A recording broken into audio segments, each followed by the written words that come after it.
Melissa and Slater here with Dan and Shay ahead of the ACM Awards, nominated for like multiple awards. You're performing, right? We are. We're performing "Glad You Exist," our new single, for the first time.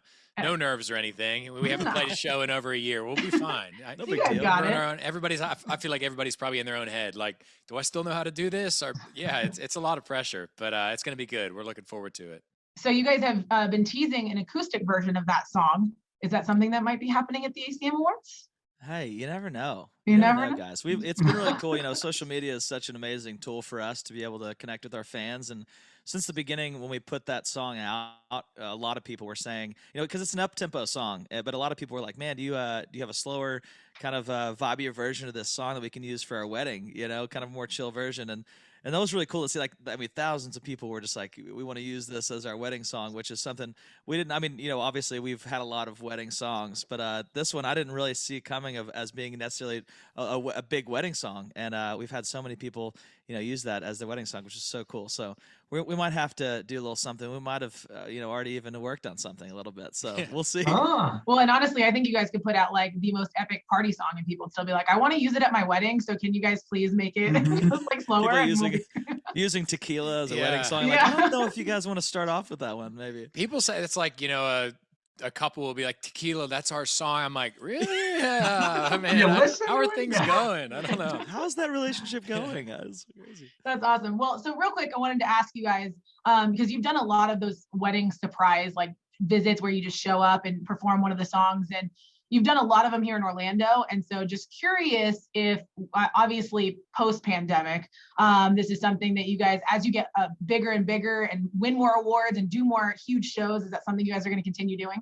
Absolutely. We love playing big shows. We love being in the arena, but that kind of thing is like, just seeing the reaction on somebody's face is unbelievable. We're always kind of nervous though. You know, we'll get a message from a parent or something like, "Oh my gosh, my daughter is like your biggest fan ever. You know, we're in this city, she's getting married today." And we're like, "Yeah, we should pop by."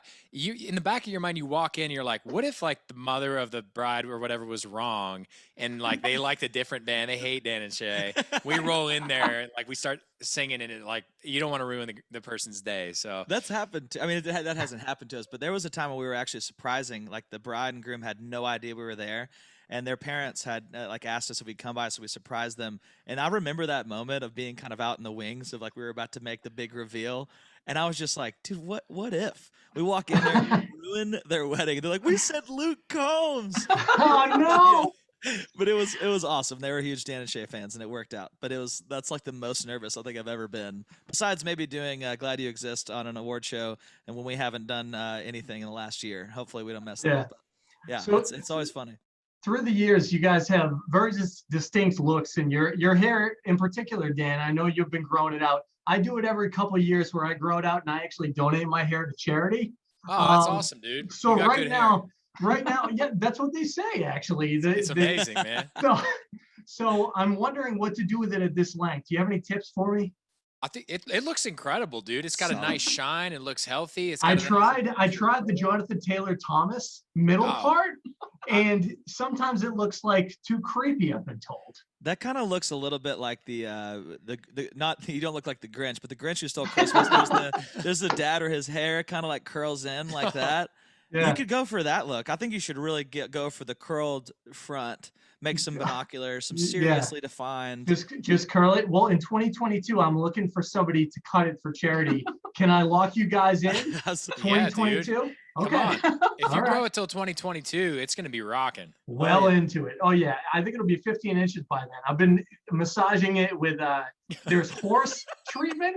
Then you massage your scalp. You guys, he could honestly talk about his hair all day long, so I'm going to cut him off here. Congratulations on all the success you guys have had up until now. We know the ACM Awards is going to be a huge night for you guys as well. Can't wait to see Glad You Exist performed, and we know you're going to kill it. Thank you, guys. Y'all are the best, man. You guys are fun. I like your backdrop again. It looks incredible. Way better than ours. Thank you, gentlemen. God bless. Thanks, guys. Bye. Have a good one.